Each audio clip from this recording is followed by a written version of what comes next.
Hello बच्चों, स्वागत है आपका वापस से वाई एकेडमी के इस चैनल पर। हम लोग बेटा टीसू चैप्टर पे क्वेश्चंस कर रहे थे। तो उस टीसू चैप्टर का हमारा 3 लेक्चर कंप्लीट हो चुका है। आज का जो लेक्चर है वो लेक्चर नंबर 4 है और लेक्चर नंबर 4 में भी हम क्या करेंगे, क्वेश्चंस करेंगे। तो कल हम लोग 10 क्वेश्चन किए थे। क्या आपको पता है, कल हम लोग 10 क्वेश्चन कर लिए थे। आज हम क्या करेंगे, उससे आगे बढ़ेंगे, ठीक है ना। और उस क्वेश्चन से थोड़ा सा डिफरेंट लेवल और मैं बढ़ाने वाला हूँ इस बार, ठीक है। थोड़ा सा डिफिकल्ट लेवल होगा। तो आइए हम लोग स्टार्ट करते हैं बिना लेट किए हुए। देखिएगा, फर्स्ट क्वेश्चन जो है वो टिश्यू पर है, ठीक है। ऊपर लिखा भी है टिश्यू। तो अगर आप देखेंगे तो फर्स्ट क्वेश्चन क्या लिखा है, ठीक है ना। आपको सबसे पहले जब भी अगर आप मतलब वीडियो देखने बैठे तो उसके पहले ना आप क्या करें, जस्ट चैप्टर को एज ए रिवीजन 5 मिनट पूरा क्या करें, एक बार फटाफट देख लें चैप्टर को। अगर 5 मिनट फटाफट रिवीजन करेंगे और उसके बाद से आप क्वेश्चन मतलब उस वीडियो को देखने आएंगे, तो यहाँ पर मैं क्वेश्चन दिखाऊंगा। तो आप क्या करेंगे, आपने अपने नोटबुक में आंसर लगाएंगे। समझ रहे हैं ना। इससे क्या होगा कि आपका जो गलती होगी वो इम्प्रूव होगा।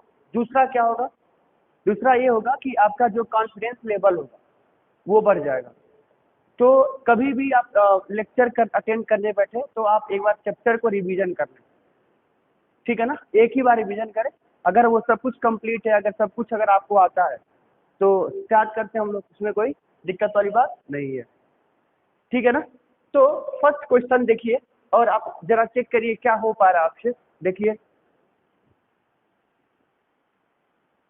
तो पहला जो क्वेश्चन है लिखा है फ्लोएम इन जिम्नोस्पर्म ब्लैक।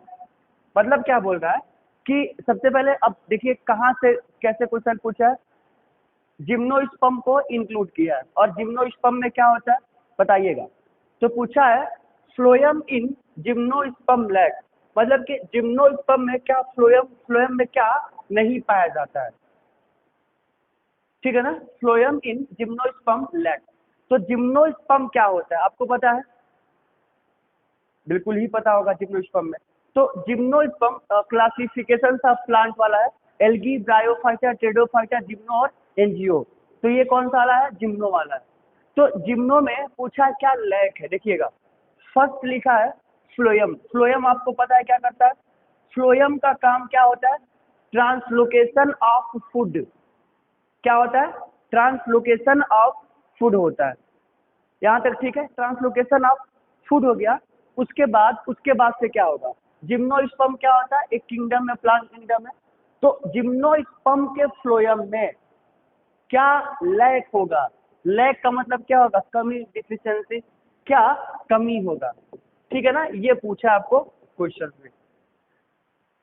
तो पहला ऑप्शन पढ़ते, लिखा both sieve tubes and companion cell, दोनों क्या होता है, लैक होता है। दूसरे नंबर पर, दूसरे नंबर पे क्या होगा, दूसरे नंबर पे बेटा, दूसरे नंबर पे क्या होगा हमारा, albuminous albuminous cells and tube cells, C sieve tubes only, D companion cell only. ये क्वेश्चन नीट 2019 में पूछा था। तो आप देखेंगे तो जो फ्लोएम में, जिम्नोस्पर्म के फ्लोएम में क्या एब्सेंट होता है, तो जिम्नोस्पर्म के फ्लोएम में एक्चुअल में सीव ट्यूब केवल नहीं होगा, कंपेनियन सेल नहीं होगा, एल्बुनस भी नहीं होगा, क्या होगा, both sieve tubes and companion cell, दोनों सीव ट्यूब्स भी और कंपेनियन सेल दोनों क्या होते हैं, दोनों के दोनों एब्सेंट होते हैं, मतलब लैक होता है। तो पहले का जो आंसर होगा, पहले का जो आंसर होगा वो क्या हो जाएगा आपका, पहले का आंसर हो जाएगा ए। क्या हो जाएगा, ए, ठीक है ना। आइए,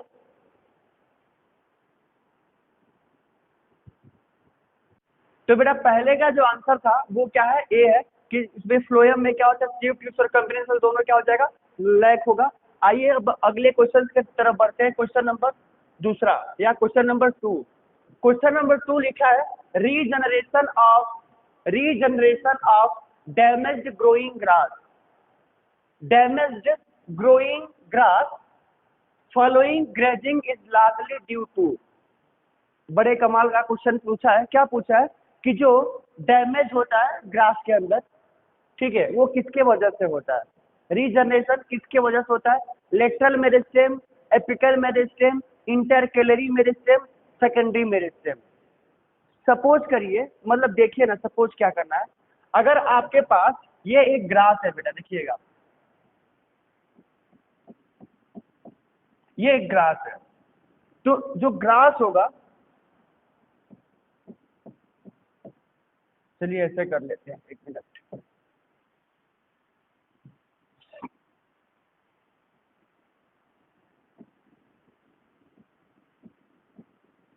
ये ग्रास है,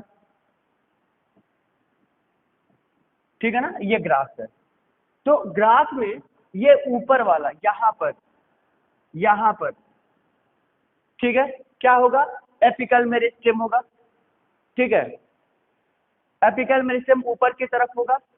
और दूसरा लेटरल मेरिस्टेम क्या होगा? गर्थ, गर्थ में इसमें बढ़ाने वाली कोई बात ही नहीं है। तो जो यहाँ पर जो डैमेज होता है, क्या होता है? जो डैमेज ग्रोइंग ग्रास होता है वो आपस से रीजनरेशन हो जाता है, largely due to intercalary meristem. Intercalary meristem क्या होता है? नोड्स और इंटरनोड्स के बीच में, मतलब यहाँ पर ये लीफ है तो क्या होगा? यहाँ प्रेजेंट होगा।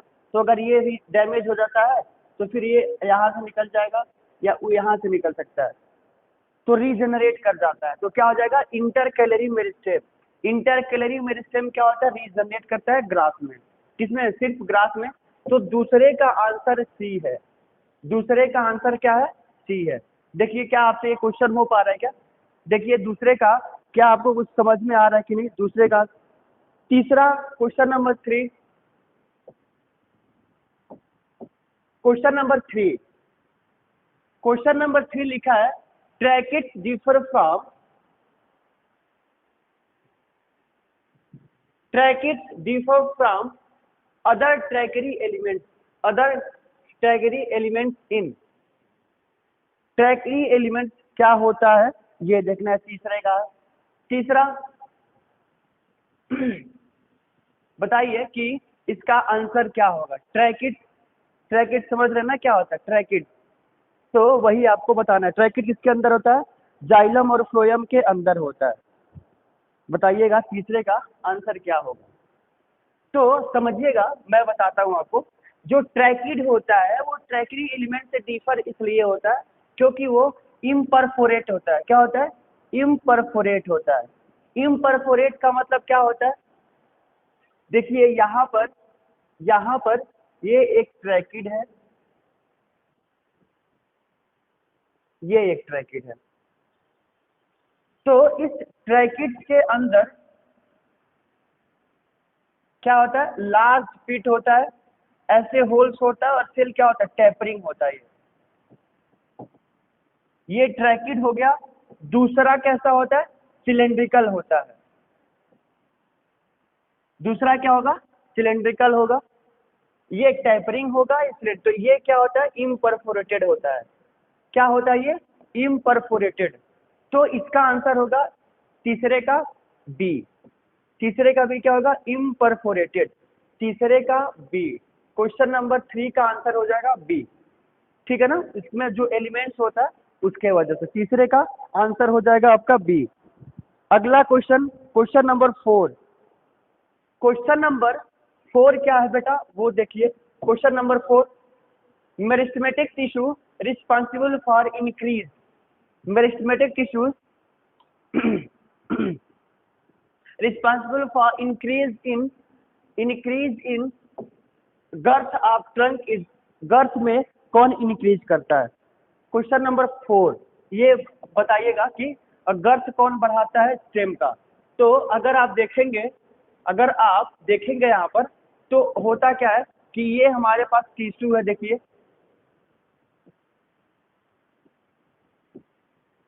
क्या ये टिश्यू है। तो ऊपर वाला यहाँ पर ये क्या होगा? एपिकल मेरिस्टेम होगा।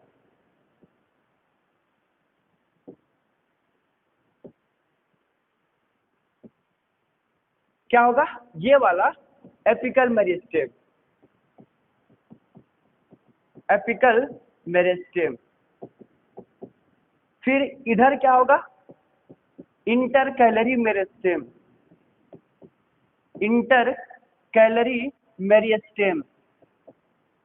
और जो लास्ट में इधर वाला प्रेजेंट है यहाँ पर, यही क्या होता है, लेटरल मेरिस्टेम। ये क्या होगा, लेटरल मेरिस्टेम होगा। तो क्या है, सुनिए ध्यान से। तो जो एपिकल मेरिस्टेम है, ये ऊपर वाला वो क्या करता है, इंक्रीज करता है। प्लांट का जो ऊपर वाला पार्ट होता है उसको क्या करता है, वो इंक्रीज करता है। Height, elongation of plant. तो मेरिस्टेमेटिक टिश्यू कहाँ कहाँ प्रेजेंट होता है, एपिकल मेरिस्टेम कहाँ प्रेजेंट होता है, रूट में और शूट में प्रेजेंट होता है, रूट और शूट में, क्योंकि ऊपर की तरफ इलांगेशन होता है और नीचे की तरफ भी क्या होता है, इलांगेट होता है। तो फोर्थ का, तो इसमें एपिकल हो गया, बीच में क्या हो गया, इंटर कैलरी मेरिस्टेम हो गया, लास्ट में बचा लेटरल मेरिस्टेम। तो जो लेटरल मेरिस्टेम होता है, लेटरल मेरिस्टेम ही क्या करता है, वो लेटरल मेरिस्टेम ही क्या करता है, गर्थ को बढ़ाता है। क्या करता है, गर्थ को बढ़ाता है लेटरल मेरिस्टेम। तो इसका जो आंसर होगा फोर्थ का जो आंसर हो गया बेटा, वो हो गया हमारा फोर्थ का answer B, lateral meristem. Lateral meristem क्या करता है, लेटरल मेरिस्टेम क्या करेगा, गर्थ को बढ़ाएगा।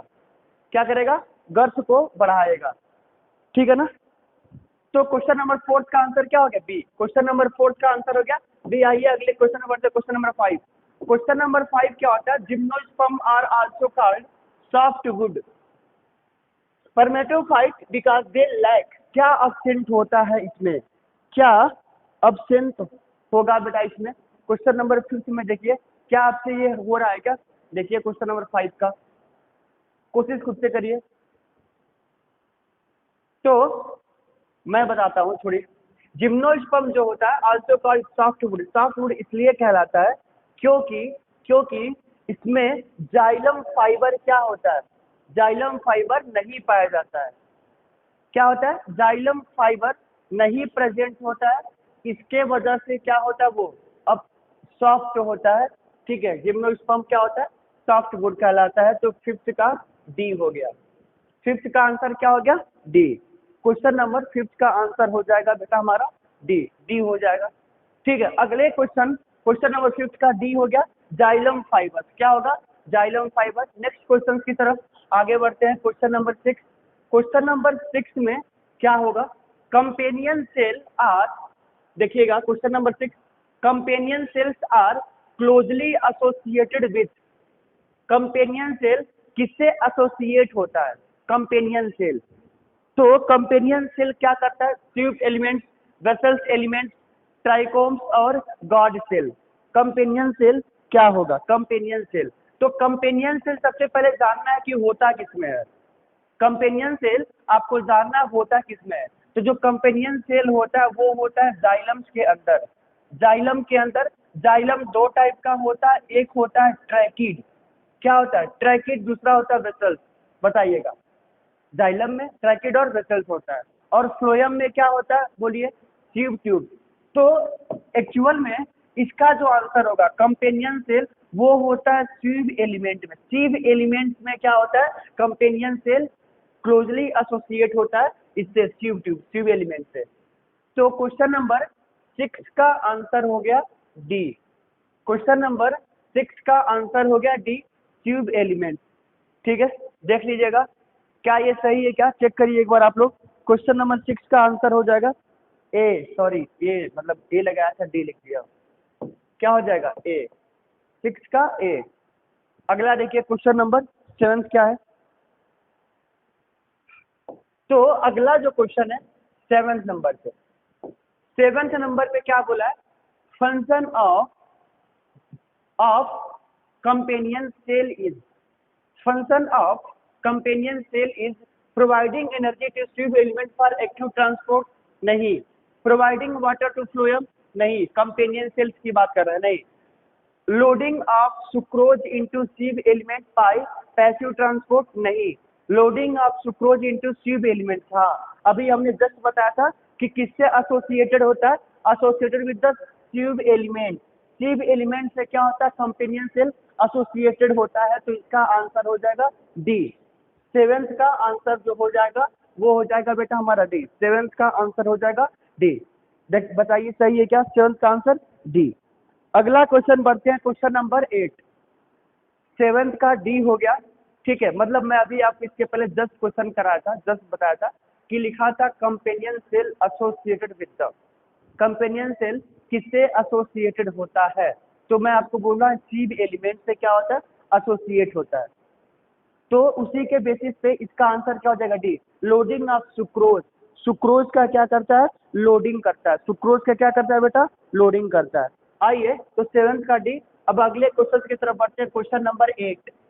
क्वेश्चन नंबर 8 क्या बोला है, which of the following is not lateral meristem. कौन सा इसमें से लेटरल मेरिस्टेम नहीं है। इंट्राफेसिकुलर कैम्बियम, इंट्राफेसिकुलर कैम्बियम, ठीक है, इंट्रा और इंटर, दूसरा फेलोजन और इंटर कैलरी मेरिस्टेम। पूछा है कौन सा इसमें से लेटरल मेरिस्टेम नहीं है। तो अभी मैंने आपको दिखाया था कि लेटरल मेरिस्टेम कहाँ प्रेजेंट होता है।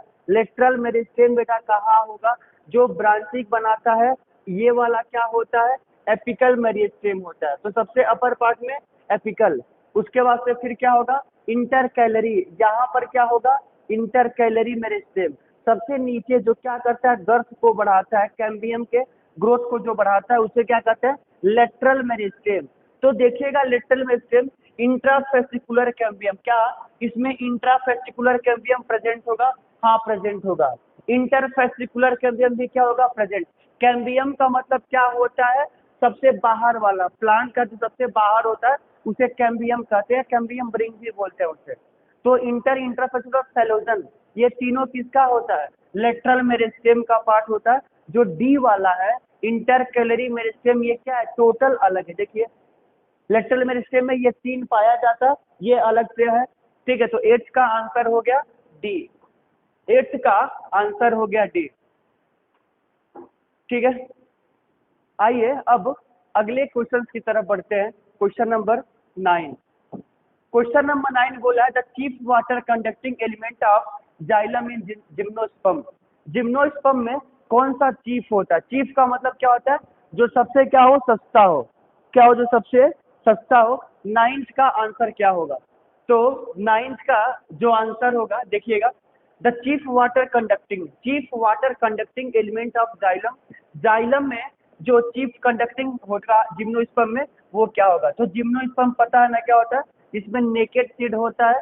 इसका लीफ कैसा होता है जिम्नोस्पर्म का, जिम्नोस्पर्म का लीफ ऐसा होता है बेटा, आपको पता है क्या क्या आता है जिम्नोस्पर्म में, बताइए क्या क्या आ सकता है, बोलिए। साइकस स्पाइनस किसके अंदर आता है, जिम्नोस्पर्म के अंदर आता है। तो सवाल क्या पूछा है कि सबसे सस्ता एलिमेंट कौन होगा जाइलम में। तो पहले आपको चेक करना होगा कि जाइलम के अंदर होता क्या क्या है। तो जाइलम के अंदर क्या होता है, ट्रैकिड और वेसल्स होता है। देखिए दोनों में ट्रैकिड और वेसल्स कहीं दिया है क्या, हाँ सर, ए दिया है और डी दिया है। तो ए और डी में वेसल्स क्या होता है, वेसल्स, वेसल्स क्या होता है, सिलेंड्रिकल होता है। वेसल्स का जो स्ट्रक्चर होता है कुछ ऐसा होता है, ऐसा होता है। और जो ट्रैकिड होता है, जो ट्रैकिड होता है उसका स्ट्रक्चर कुछ ऐसे होगा, ये होगा। तो बताइए बताइए यहाँ पर ये कैसा स्ट्रक्चर है, सिलेंड्रिकल। वो कौन सा है बेटा, वो है इलोंगेशन यानी कि टेपरिंग सेल होता है। तो जो सबसे सस्ता होता है यहाँ पर देखिएगा ऐसे ढेर सारा होल बना होता है, लार्ज पिट, ये पिट हो गया, इसमें होल नहीं होता है। तो ट्रैकिड जो होगा वो क्या होगा, सबसे सस्ता होगा जिम्नोस्पर्म में, क्या होगा, ट्रैकिड हो जाएगा, ठीक है। तो ओके, थैंक यू बेटा। आज के लेक्चर में बस इतना ही, मिलते हैं कल अगले क्वेश्चन को लेकर के। Okay, thank you.